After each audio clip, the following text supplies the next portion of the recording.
يا مساء الهنا. لو ما عندكيش اي حاجه خالص في البيت وحابه تعملي تحليه سهله سريعه لاولادك، اعملي التحليه دي هتعجبك قوي. انا سميتها دوناتس الغلابه لان هم شويه دقيق وبضايه، هنعمل احلى دوناتس في الدنيا. هنعمل دوناتس بالسكر والقرفه، طعمه حلو جدا. اتمنى تجربيه، ولو اول مره تشوفيني ما تنسيش تتابعيني. هنسمي الله، واول حاجه معايا كوبايه ميه. حابه تخليها لبن يا ستي خليها، بس انا عملته بميه عشان يبقى اقتصادي قوي. ومعلقتين من السكر ومعلقه خميره. تمام. قلبيهم بقى الاول كده، انا هقلبهم عشان السكر بتاعي كان خشن وعايزه اتاكد انه دايب. لو السكر بتاعك مش خشن مفيش مشكله، ما تقلبيش، حطي البيضه على طول. بعد كده معايا بيضايه واحده بس، وهنحط سنه معلقه ملح عشان الزفاره، عشان اتاكد ان مفيش زفاره. وقلبي الكلام ده كله لحد البيضه بتاعتك ما تدوب كده في الميه. بعد كده بقى معايا كوبايتين ونص من الدقيق، وممكن نحتاج معلقتين تاني او ما نحتاجهمش على حسب الدقيق بتاعك. وقلبي العجينة دي كلها كده مع بعضيها لحد ما تلمي الدقيق كده بالمية بتاعتك والبضاية. اتلموا معاكي بقى 3 معالق سمنة او زبدة او زيت، اللي موجودة عندك ما يقولش لا. انا عاملاها بزبدة، انتي اعملي باللي موجود عندك. وارجعي عجيني تاني لحد الدقيق بتاعك او العجينة بتاعتك تتشرب المادة الدهنية اللي احنا حطيناها. هتقطع معاكي كده في الاول، ما تقلقيش خالص، افضلي عجني لحد ما هتتلمي معاكي وتبقى زي العسل. حسيتي طريه شويه، حطي لها معلقتين دقيق، مفيش مشكله. لو اول مره تشوفيني بقى ما تنسيش تتابعيني، وخدي لفه كده في القناه، فيها فيديوهات كتير ان شاء الله هتعجبك. هنفضل بقى اعجن فيها لحد ما تتشرب كل الزبده. هي بتاخد وقت شويه، وانا حبيت اطول لكم المقطع عشان تشوفوا ان هي بتاخد وقت. عايزين 10 دقايق كده دعك. بعد كده حسيت خلاص العجينه بقت دايبه خالص في ايدي زي ما انت شايفه كده وطريه. في الوقت ده خلاص كده هلم بقى العجينه وفي نفس الطبق زي ما انت شايفه. بصي العجينه بسم الله ما شاء الله طريه ازاي. في نفس الطبق اللي عجننا فيه هحط فيه نقطه من الزيت كده صغيره، همسح بس الطبق بالزيت. وبعد كده هحط العجينه ترتاح اقل حاجه نص ساعه. الجو بقى برد شويه، فهي خليها نص ساعه. لو الجو حر تلت ساعه كفايه. اول ما تختمر طبعا العجينه بتاعتي كبيره، فهقسمها على حتتين او 3 على حسب انت عجنه قد ايه. خليكم عارفين احنا عملنا كوبايتين ونص من الدقيق، وشوفوا هتطلع كميه قد ايه. هفردها، انا عايزاها مربعه، فطبعا هفردها وبعد كده اسويها. هي اختمرت فبتتفرد بسهوله جدا. العجينه بتاعتي مرتاحه، هتتفرد معاكي بمنتهى البساطه. زي ما انت شايفه كده هفردها، وبعد كده هسويها باي سكينه عندك او قطاعه. هتسوي الحروف بس عشان تطلع معاكي مربعه.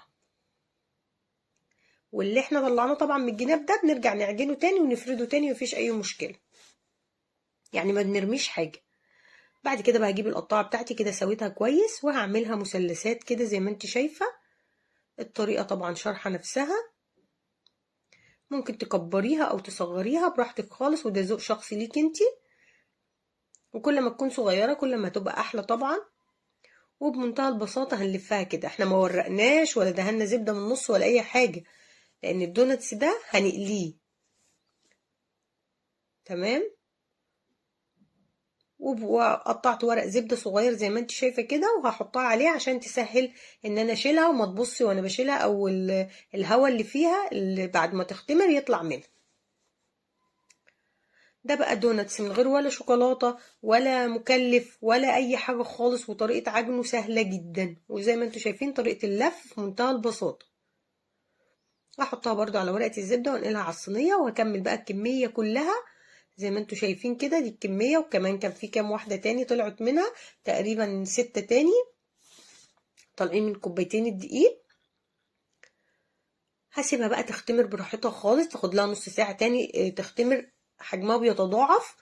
وبعد كده بقى للتسوية، دي اهم حاجة عشان العجينة بتاعتنا تستوي كويس. الزيت بتاعنا ما يبقاش سخن قوي زي ما نكون بنعمل بطاطس كده، لا الزيت بتاعنا يكون مش بيغلي قوي. بصوا يعني يا دوب بيعمل فقاقيع صغيرة او بلالين صغيرة كده جنب الدونتس. الدونتس ده او اي دونتس تعملوه ما تعملوهوش على نار عالية، لازم الزيت بتاعنا يكون درجة حرارة متوسطة. انا بصراحة ما بستخدمش التايم، انا بخلي درجة الحرارة متوسطة كده. ولو الزيت سخن مني بعد طاسة او 2 بنقله على جنب يبرد شوية وارجعه تاني على النار. زي ما شفتوا بمنتهى البساطة بنشيل الورقة من تحت الزبدة، من تحت العجينة بتاعتنا او الدونتس بتاعنا، وخلاص على كده. وانتوا بقى بتقولوا دونتس ولا ولا دونت؟ انا بقول دونتس. وكده خلاص خد اللون الجميل اللي انتوا شايفينه ده، واتأكدت ان هو استوى. طبعا خفيف جدا وهش وفي منتهى جماله، ومش شارب زيت خالص. هجيب شوية من السكر وعليهم معلقة صغيرة من القرفة.